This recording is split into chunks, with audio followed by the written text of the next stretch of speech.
السلام عليكم ورحمة الله وبركاته. سنة تالتة إعدادي. النهاردة إن شاء الله هنتكلم عن الدرس الأول من دروس التاريخ، وهو درس مصر بين المماليك والعثمانيين.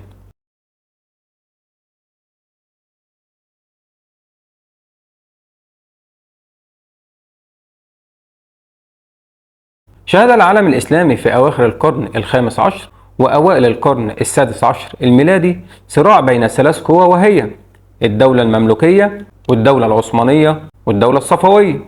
وبالنسبة للتواريخ هقول لك على خبر يفرحك كده في آخر الفيديو. وقبل ما نتكلم عن الصراع اللي كان ما بين الدول دي، مش نتعرف الأول عليهم. أول دولة هنتعرف عليها هي الدولة المملوكية، اللي المفروض حضرتك تكون عارفها من السنة اللي فاتت منهج تانية إعدادي. بس من غير ما تقول لي يا عم هو أنا فاكر كلت إيه امبارح، يا سيدي هفكرك. الدولة المملوكية دي اللي من حكامها سيف الدين قطز والظاهر بيبرز، اللي حاربوا المغول وانتصروا عليهم وتمكنوا من حماية العالم الإسلامي من خطرهم. وعشان أجيب لك من الآخر آدي الخريطة أهي. عندك الدولة المملوكية اللي واخدة اللون البرتقاني، قامت في مصر وضمت الشام وكمان الحجاز وجزء من ساحل أفريقيا الشرقي المطل على البحر الأحمر. ودولة المماليك زي أي دولة بدأت قوية، ولكن في النهاية انهارت. طب إيه أسباب انهيار الدولة المملوكية؟ تعرضت دولة المماليك أو اللي هي الدولة المملوكية في أواخر القرن الخامس عشر الميلادي لأزمات مالية وتدهور اقتصادي، وده أول سؤال بما تفسر عندي في الدرس. طب إيه اللي يخلي دولة المماليك اللي كان اقتصادها مزدهر وكانت دولة قوية تبقى دولة فقيرة كده وعندها أزمات مالية؟ أول حاجة عندي اكتشاف طريق رأس الرجاء الصالح عام 1498. تاني حاجة تحطم الأسطول المملوكي في معركة ديول بحرية. ويلا بينا نجيب الخريطة تاني كده عشان نفهم إجابة السؤال ده. بالنسبة لطريق رأس الرجاء الصالح، بص كده على الخريطة. الأسهم اللي باللون الأحمر دي بتمثل طريق رأس الرجاء الصالح اللي بيدور حول قارة أفريقيا. اكتشفوا البرتغاليين اللي هم أجداد كريستيانو رونالدو، طبعا كلكم عارفينه. ودولة البرتغال أو اللي هم البرتغاليين دولت موجودين في قارة أوروبا زي ما حضرتك شايف كده على الخريطة. البرتغاليين دولت قعدوا يفكروا فترة كبيرة جدا إزاي إن إحنا نروح الهند بالسفن التجارية بتاعتنا والبضائع بتاعتنا من غير ما نعدي على مصر، لأن لما بنعدي على مصر المماليك بيدفعونا فلوس، واحنا راجعين من الهند نفس القصه بيدفعونا فلوس. واحنا بصراحه كده مش عايزين ندي المماليك دولت فلوس، وعايزين نشوف طريق تاني نروح بيه الهند. فخدوا السفن بتاعتهم كده او الاسطول بتاعهم ولفوا بيه لفه محترمه كده حول قاره افريقيا. قالوا يجربوا، وفعلا نجحوا ان هم يوصلوا للهند من غير ما يعدوا على المماليك. والمماليك في الوقت ده كانوا بشوات. اي تجار جايين من اوروبا رايحين على الهند بيدفعوا عشان يعدوهم بالبضائع بتاعتهم، وهم راجعين من الهند رايحين على اوروبا بيدفعوا فلوس برضه. وده كان النظام ساعتها. زي ما احنا عندنا دلوقتي قناة السويس اي سفن بتعدي بيها بتدفع ضريبة، واللي احنا بنسميها جمارك للحكومة المصرية. طيب بعد ما اكتشف البرتغاليين طريق رأس الرجاء الصالح، ابتدى الكل بقى يتبع الطريق ده، واتحرم المماليك يا عيني من الفلوس اللي هم كانوا بياخدوها وهم قاعدين بشوات. ويا ريت الموضوع خلص على كده وبس، ده البرتغاليين كمان كانوا عايزين يسيطروا على سواحل البحر الأحمر بدل من المماليك. قام المماليك وقفوا لهم وتمكنوا من طردهم من البحر الأحمر وجريوا وراهم لحد الهند. ولكن في الهند تمكن البرتغاليين من الانتصار على المماليك في معركة ديول بحرية، وحطموا أسطولهم اللي هي شوية السفن اللي حيلتهم. وبكده يبقى اتحرم المماليك من فلوس التجار اللي كانوا بيمروا بأراضيهم، وكمان ما بقاش معاهم سفن عشان يستخدموها في التجارة. غير الأزمة المالية اللي تعرضت لها الدولة المملوكية، تعرضوا كمان لأزمات سياسية، واللي كان سببها صراع المماليك المستمر على السلطة، كثرة الثورات والفتن، غياب الأمن. عند المماليك كانوا مجموعة من الفرق، كل فرقة عليها قائد كان أتباعه كده بيحاولوا يوصلوا للحكم عشان يستفادوا من وجوده في الحكم. وللأسف فرق المماليك دي بدل ما تتحد وتحل الأزمة المالية اللي بتمر بها دولتهم، كان في ما بينهم صراع على السلطة أو اللي هي الحكم. وكان اللي فيهم بيصل للحكم كان بيفرض ضرائب كتير جدا على الشعب المصري، فعشان كده كترت الثورات. ده بالإضافة للفتن بقى الشائعات، والدولة كلها واقعة في بعضها، والقصة دي كلها انت عارف يعني ايه فتن. طبعا مع الفوضى اللي حضرتك متخيلها اللي موجودة في البلد دي، بقى في غياب للأمن أو اللي بنقول عليه اضطراب الأمن. اللي عايز يسرق يسرق، اللي عايز يقتل يقتل، مفيش أصلا حكومة هتدور وراه. وطبعا بقى أدت الأزمات السياسية والاقتصادية اللي تعرضت لها دولة المماليك إلى ضعف القوة العسكرية. طبعا القوة العسكرية دي اللي هي الجيش. انت منتظر دولة متدهورة اقتصاديا وفي عدم استقرار وصراعات والقصة دي كلها في أزمات سياسية، هيبقى عندها جيش قوي، فالطبيعي إنها هتضعف قوتها العسكرية.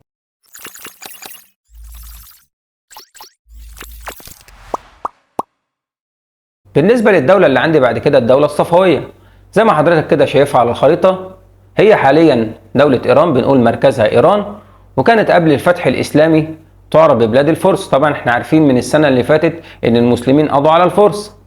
عاصمة الدولة دي مدينة تبريز. بالنسبة للدولة العثمانية موجودة عندك على الخريطة اهي باللون الأخضر، وعاصمتها مدينة الأستانة. وعايز حضرتك تركز في الخريطة كده، هتلاقي إن الثلاث دول دولت بيجاوروا بعض، ده عشان نفهم جزئية الصراع في اللي جاي.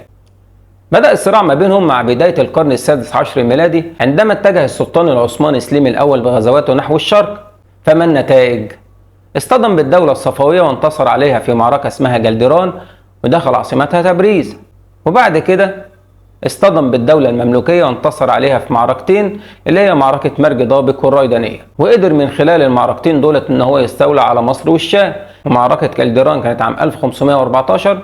بالنسبة لمعركة مرج ضابق والريدانية هنقولهم في اللي جاي. بس قبل ما نتكلم عنهم، ايه اسباب اتجاه العثمانيين نحو مصر والشام؟ ليه السلطان سليم الاول ما اتجهش ناحية الغرب واتجه ناحية الشرق زي ما لسه قايلين؟ عندي ده سؤال بما تفسر اجابته. بسبب إدراك سليم الأول خطورة التوسع في أوروبا لتفوقها الحضاري والعسكري. تاني حاجة رغبته في توسيع ممتلكات دولته. سليم الأول كده كان عارف إن هو هيخاطر بجيشه لو فكر إن هو يدخل في حرب مع أي دولة أوروبية. طبعا أوروبا كان عندها الحضارة تقدم في العلم وفي كافة المجالات، وعلى رأسهم طبعا المجال العسكري. فهو كده شبه هينتحر بجيشه لو فكر إن هو يدخل أي أرض في أوروبا. فعشان كده اتجه سليم الأول بجيشه ناحية الشرق، وكان لأسباب حضرتك مش مطالب بيها هقولها لك سريعا كده عشان تفهم القصة جت ازاي.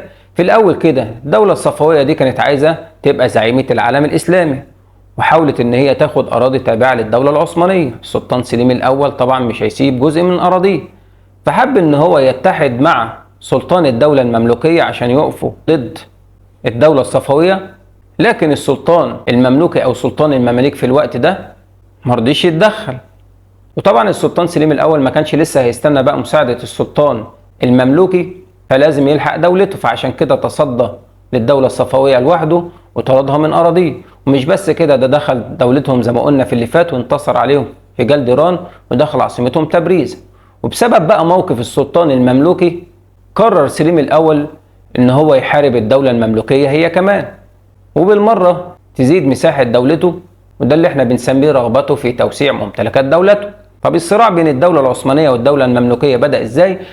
بادر السلطان العثماني سليم الأول بالاستيلاء على إمارة ذي القادر المملوكية التي تقع على الحدود بين الدولتين العثمانية والمملوكية. طبعا اسم الإمارة دي مهم، بيجي كتير في الامتحان، يقول لك اكتب ما تشير إليه العبارة. الإمارة التي بادر السلطان سليم الأول بالاستيلاء عليها وكانت من ممتلكات الدولة المملوكية هنقول له إمارة ذي القادر المملوكية. طبعا بنقول بادر كده يعني هو اللي كان أسبق، هو اللي ابتدى الصراع مع الدولة المملوكية. فنتيجة بقى الاستيلاء على إمارة ذي القادر المملوكية خرج السلطان الغوري اللي هو سلطان المماليك في الوقت ده من مقر حكمه في مصر، واتجه إلى بلاد الشام. ودارت المعركة بين المماليك والعثمانيين عند مرج ضابق، دي كده مدينة موجودة في سوريا، في أغسطس عام 1516. طب إيه اللي نتج عن معركة مرج ضابق عام 1516؟ هزيمة المماليك وأصبحت الشام ولاية عثمانية. عايزك في البداية بقى أي معركة فيها المماليك هتكتب كلمة أساسية يعتبر نص الدرجة، كلمة هزيمة المماليك. طب المعركة دي قامت في الشام، فعشان كده بنقول هزيمة المماليك وأصبحت الشام ولاية عثمانية. بعد ما كانت الشام جزء من الدولة المملوكية بقت مجرد ولاية أو أرض كده تبع الدولة العثمانية. بعد كده اتحرك السلطان سليم الأول بجيشه تجاه مصر، والتقى بجيوش طومان باي عند الريدانية اللي موجودة في صحراء العباسية في يناير عام 1517. طبعا العباسية اللي موجودة في القاهرة، وطومان باي ده اللي كان قائد أو حاكم المماليك بعد مقتل السلطان الغوري في معركة مرج ضابق. وركز في حاجة بقى، لما يجي لك سؤال لمن تنسب الأعمال، قائد المماليك في معركة مرج ضابق هتقول السلطان الغوري. طب قائد المماليك في معركة الريدانية هتقول لي طومان باي. طب قائد العثمانيين بقى في جلدران او مرج ضابق او الريدانية هتقول لي السلطان سليم الاول. طب ايه نتائج معركة الريدانية؟ هزيمة المماليك وانتهاء دولتهم. طبعا بعد انتصار العثمانيين على المماليك هنا في مصر خلاص دولتهم انهارت، دولتهم اساسا قامت في مصر، فبعد هزيمتهم في مصر خلاص كده انتهت دولتهم. طيب زائد حاجة تانية بقى، دخول العثمانيين القاهرة اللي هي عاصمة الدولة. واصبحت مصر ولاية عثمانية.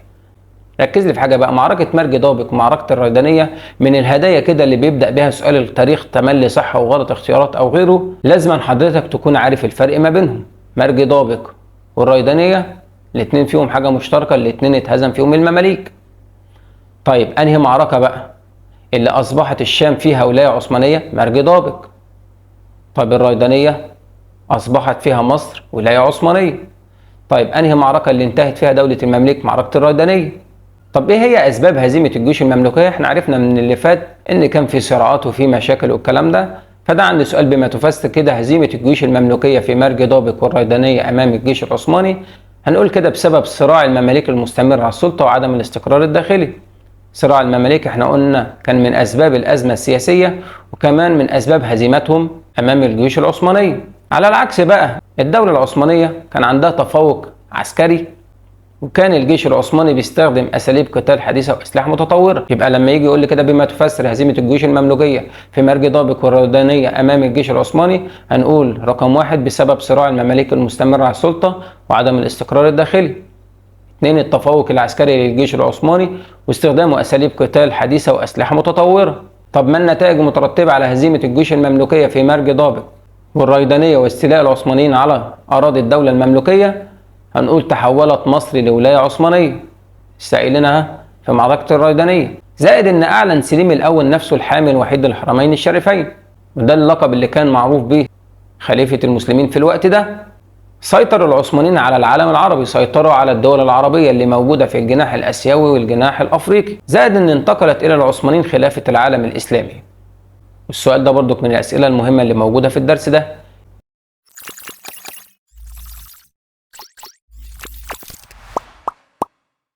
طيب بعد أن وقعت مصر تحت الحكم العثماني اللي استمر في مصر حوالي 4 قرون، حوالي 400 سنة، إيه كان شكل الحياة في مصر؟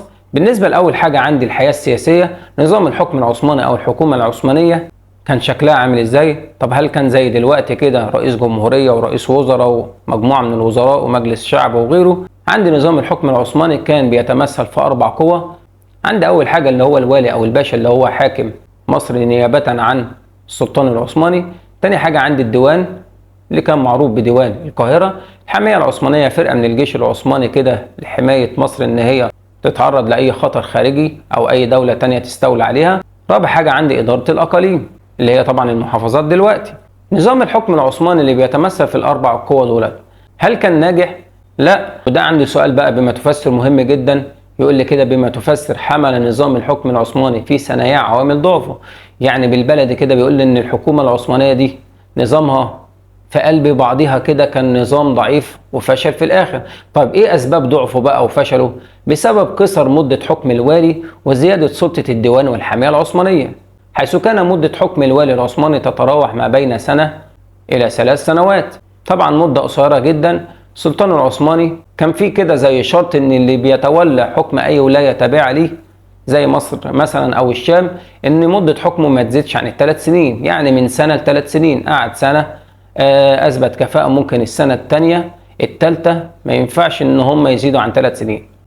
طبعا بقى كان السلطان العثماني خايف ان مثلا الوالي العثماني ده حته بره المنهج كده، ان هو يبقى ليه شعبيه كبيره مثلا في دوله زي دوله مصر فيطمع في الحكم ويستقل ويعمل له مشاكل، زي ما هنعرف بقى في الدروس اللي جايه. محمد علي هو اللي عمل الكلام ده.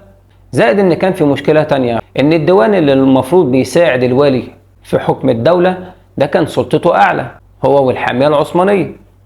فمتخيل كده حاكم بياخد الاذن من ديوان ومجموعه من ضباط الجيش كده اللي هم بيمثلوا الحاميه العثمانيه قبل ما يصدر اي قرار، فكان سلطتهم اعلى. ممكن يفكر ان هو يعمل حاجه يجتمع بيهم عشان ياخد رايهم فيرفضوا في الاخر، وده برضك عشان ما يديش للوالي فرصه ان هو ينفرد بالحكم. فكره تبان كويسه لكن في الاخر اثبتت فشلها. يبقى ايه سبب ضعف الحكم العثماني؟ قصر مده حكم الوالي وزياده سلطه الديوان والحاميه العثمانيه.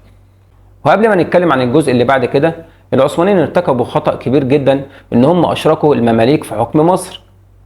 ايه ده؟ ثواني بقى، انت مش قلت في معركة الريدانية انتهاء دولة المماليك؟ انا قلت لك ان هم انتهوا كدولة، ما بقاش في حاجة اسمها الدولة المملوكية.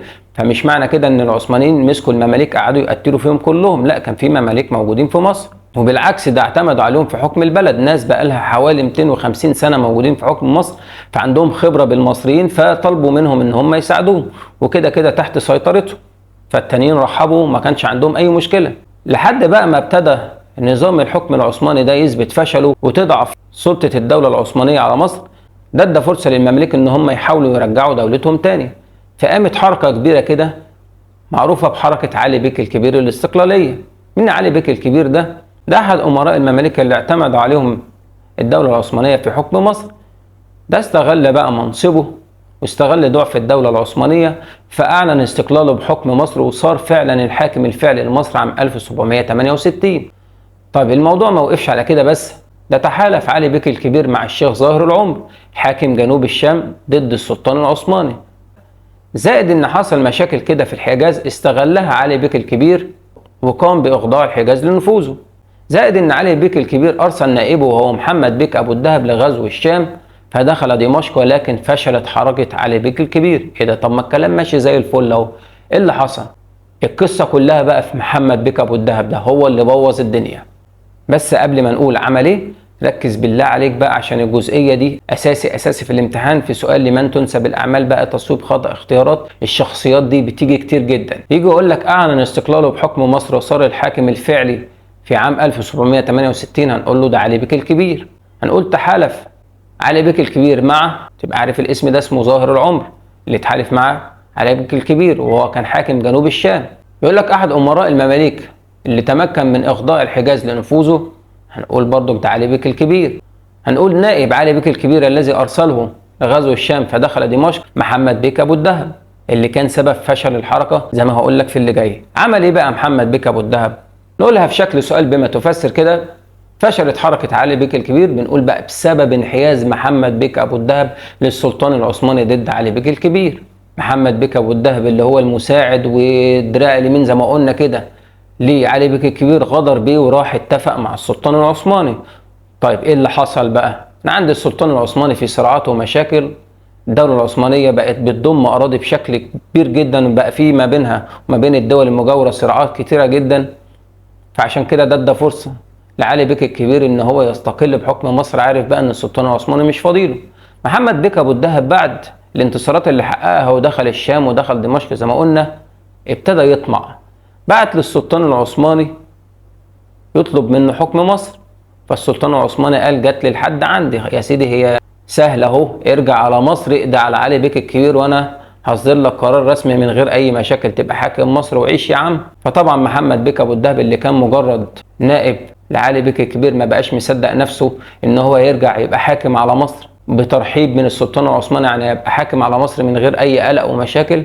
فطار من فرحه ورجع على مصر. طبعا كان اتصدم علي بيك الكبير من اللي حصل ومات، وعادت مصر ولاية عثمانية تحت حكم محمد بيك أبو الدهب.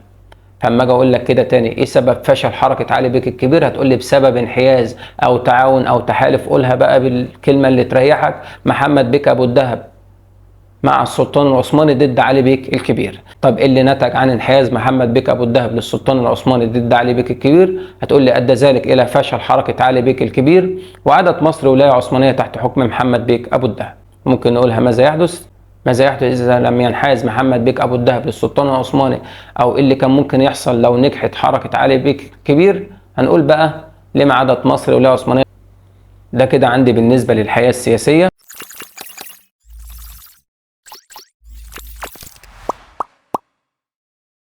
بالنسبة للحياة الاقتصادية، تدهورت الأوضاع الاقتصادية في مصر. فبالنسبة للزراعة، طبقت الدولة العثمانية في الزراعة كده نظامين. في الأول كده طبقت نظام اسمه حق الانتفاع في بداية حكمها لمصر، وأثناء ضعفها طبقت نظام غير اسمه نظام الالتزام.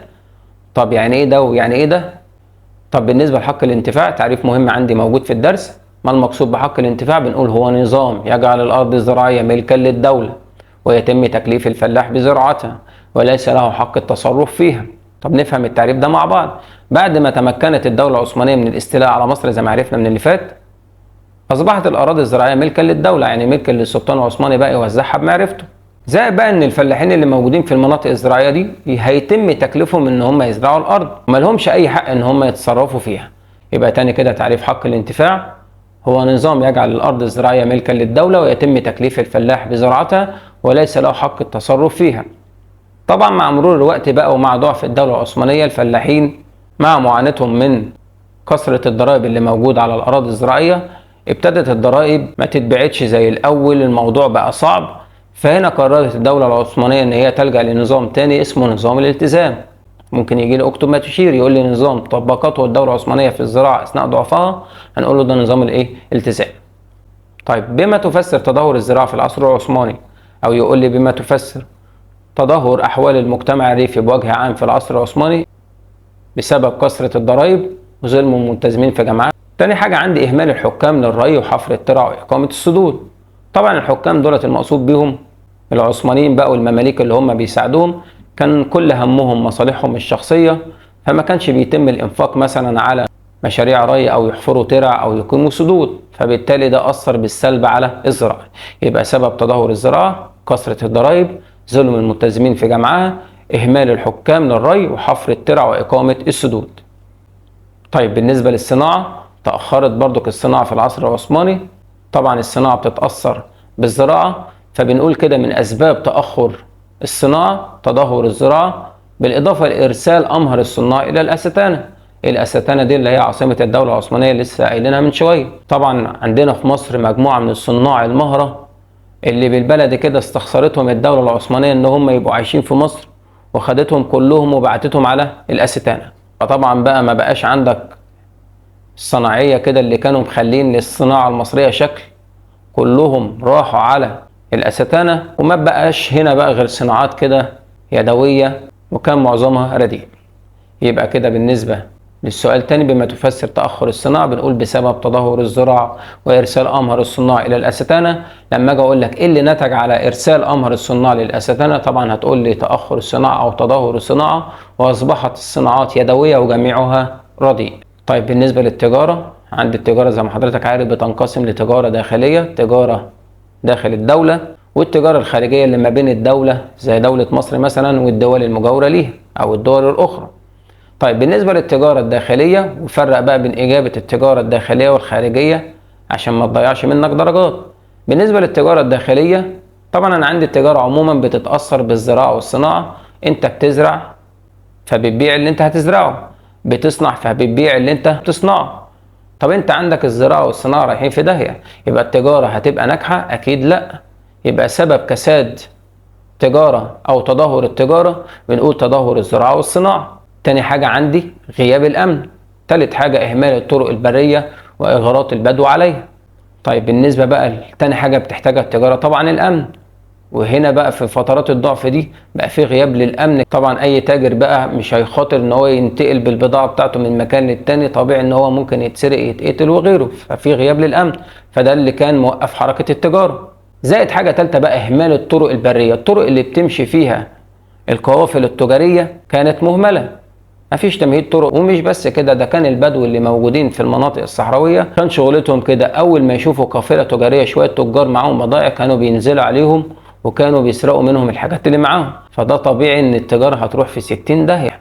طيب بالنسبة بقى لتدهور التجارة الخارجية في العصر العثماني، عندي طريق رأس الرجاء الصالح مش بس أثر في التجارة في مصر زمن المماليك، ده الأثر بتاعه فضل مستمر أثناء الحكم العثماني. طيب تاني حاجة عندي الامتيازات الأجنبية، وده نظام كده طبقته الدولة العثمانية، عملت مزايا كتير جدا للأجانب تشجعهم إن هم يجوا يعيشوا مثلا في مصر أو الشام أو أي أرض تابعة ليهم، وهيبقوا مميزين عن أهل البلد، وده معنى كلمة امتيازات أجنبية. يبقى من حقهم إن هم يتاجروا، يمتلكوا أراضي وغيرهم، بعكس بقى أهل البلد. فدي اللي احنا بنسميها الامتيازات الأجنبية. فالأجانب بقى استغلوا ده وبقوا مسيطرين على التجارة وغيره، فعشان كده بالنسبة للتجارة اللي تخص المصريين أو اللي هي التجارة الخارجية كانت متدهورة. يبقى سبب تدهور التجارة الخارجية اكتشاف طريق رأس الرجاء الصالح والامتيازات الأجنبية. طيب عندي بالنسبة لجزئية الحياة الاجتماعية، جزئية ما بنشوفهاش كتير في الامتحان، بس برضو بتبقى عارف الفروقات ما بينها عشان مثلا صح وغلط أو غيره. طيب المجتمع المصري أثناء الحكم العثماني كان ينقسم إلى طبقتين: طبقة الحكام اللي بيحكموا، طبقة المحكومين طبعا اللي هم المصريين. طبقة الحكام زي ما فهمنا من اللي فات كده كانت تتكون من الأتراك اللي احنا بنقول عليهم العثمانيين. طيب عندي بقى مين اللي كان بيساعد في الحكم كده مع الاتراك او اللي هم العثمانيين اللي هم المماليك؟ زي ما مكتوب قدام حضرتك كده: وكانت لهذه الطبقه كافه السلطات في شؤون الحكم والاداره والجيش. بالنسبه بقى لطبقه المحكومين اللي هم المصريين نفسهم او الطبقه المحكومه انقسمت لطبقتين: طبقه وسطى وطبقه دنيا. طيب بالنسبه للطبقه الوسطى وهي طبقه محدوده كان عددهم مش كبير، وتكونت من المشايخ وعلماء الازهر ورجال الدين وكبار التجار. طيب بالنسبه للطبقه الدنيا بقى كانت اكثريه، يعني معظم الشعب المصري بقى الناس الغلابه دي تكونت طبعا من الفلاحين صغار الحرفيين وعامه الناس. وقد عانت هذه الطبقه من الفقر والظلم وتفشي الاوبئه والامراض. عندي بالنسبه لاخر حاجه في درس النهارده اللي هي الحياه الفكريه والثقافيه. طبعا الحياه الفكريه والثقافيه اللي بتشمل مثلا العلوم، النشاط الادبي من تاليف قصص بقى، كتابه شعر وغيره، دي كلها بنسميها حياه فكريه وثقافيه. طيب بالنسبه للحياه الفكريه والثقافيه اصابها في فتره الحكم العثماني الجمود والتخلف. طيب ايه سبب بقى الجمود والتخلف دي؟ وبتيجي صح وغلط كتير. ممكن يقول لي كده صح او غلط: اتسمت الحياه الفكريه والثقافيه في مصر اثناء الحكم العثماني بالرقي والتقدم؟ هقول له غلط، بالجمود والتخلف، ده التصويب بتاعها. طيب ايه سببه بقى؟ بسبب العزله التي فرضها العثمانيين على مصر. عندك المصريين اصبحوا شعب معزول، ما يعرفوش ايه التطورات اللي بقت موجوده مثلا في مجال الطب، في مجال الهندسه، في اي مجال من المجالات الفكريه او الثقافيه. طبعا الدوله العثمانيه بقت هي اللي بتتكلم باسم مصر، هي اللي بتتعامل باسم مصر، فالمصريين بقى ما بقوش يعرفوا اي حاجه جديده عن التطورات اللي موجوده حولهم. وعشان تفهم اكتر كده، تخيل حضرتك كده مثلا لو اتقطع النت عن مصر لمده 10 سنين، وقطعت مصر علاقتها بكل الدول اللي حواليها، عمر حضرتك كده هتعرف ايه التطورات اللي حصلت في مثلا في مجال الطب، او مثلا ايه الموبايلات الجديده، او الالعاب الجديده، او ايه التطور اللي وصل ليه العالم المحيط بيك؟ طبعا مش هتعرف، عشان انت هتبقى ساعتها عايش في في عزله. وده اللي كان حاصل في الوقت ده. بسبب العزله دي قلنا تدهورت الحياه الفكريه والثقافيه. والدليل على كده ايه بقى؟ وممكن نقول كده ما النتائج مترتبه على تدهور الحياه الفكريه والثقافيه خلال الحكم العثماني، او دلل على تدهور. ايه الدليل بقى اللي يثبت ان فعلا الحياه الفكريه والثقافيه كانت متدهوره اثناء الحكم العثماني؟ هنقول الدليل على كده تدهور الحياه الادبيه. اهتزت مكانه الازهر العلميه وانتشر الجهل والدجل والشعوذه. اهتزت مكانه الازهر العلميه، اقتصر التعليم فيه على العلوم الشرعيه بقى، اللي هو تحفيظ قران، احاديث وغيرها من العلوم الشرعيه. بس بالنسبه بقى للعلوم العقليه والرياضيه والطبيعيه بقى، زي الحساب والهندسه والفلسفه والحاجات اللي هي بنسميها العلوم الطبيعيه زي الكيمياء والاحياء والغيره، ما بقاش فيها اهتمام موجود في الازهر. فالاهتمام اللي كان موجود في الازهر كان العلوم الشرعيه. طيب مع بقى تدهور الحياه العلميه، طبعا انتشر ما بين الناس الجهل والدجل والشعوذه. عندك بقى بديل للطب والكلام ده كله، موضوع بقى الدجل والشعوذه والقصص دي كلها. عشان كده قلنا في اللي فات اتسمت الحياه الفكريه والثقافيه بالجمود والتخلف اللي انا بقول لحضرتك عليه ده. طب بالنسبه بقى للحاجه اللي قلت لك هتفرحك كده بالنسبه لموضوع التواريخ، انت عندك تواريخ موجوده كتير في المنهج، انت مش مطالب بحفظها. في حاجات معينه كده هتعرفها ان شاء الله في اللي جاي، هتحفظ تواريخها، ومش كتير، ده 6-7 تواريخ بالعدد. طيب ايه اللي مطلوب من حضرتك؟ انك تعرف بس الاحداث. زي مثلا اول حدث قلناه في درس النهارده، عندك ترتيب الاحداث، ودي بقى الهديه اللي هتريحك من وجع الدماغ ده كله. اول حدث عندنا طبعا قلناه اللي هو طريق راس رجاء الصالح. بعدها بكام سنه كده معركه ديول بحريه. بعدها معركه جلدران. بعد كده مرج ضابق ريدانيه وحركه علي بيك الكبير. عشان مثلا لو قال لك رتب الاحداث الاتيه، وقال لك مثلا موقع ديول بحريه، الريدانيه، جلدران، مرج ضابق، فحضرتك هترتبهم ازاي؟ عندك الترتيب اهو: ديول بحريه الاول، بعد كده جلدران، بعد كده مرج ضابق والريدانيه. طيب بالنسبه لسؤال الحصه: دلل كان للتقدم العسكري في اوروبا في بدايه القرن السادس عشر اثر على العالم الاسلامي. اثبت لي يا سيدي بقى صحه الكلام ده.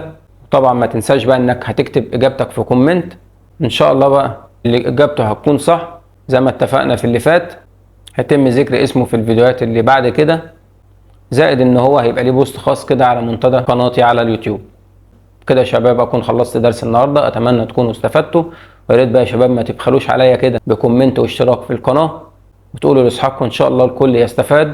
والسلام عليكم ورحمه الله وبركاته.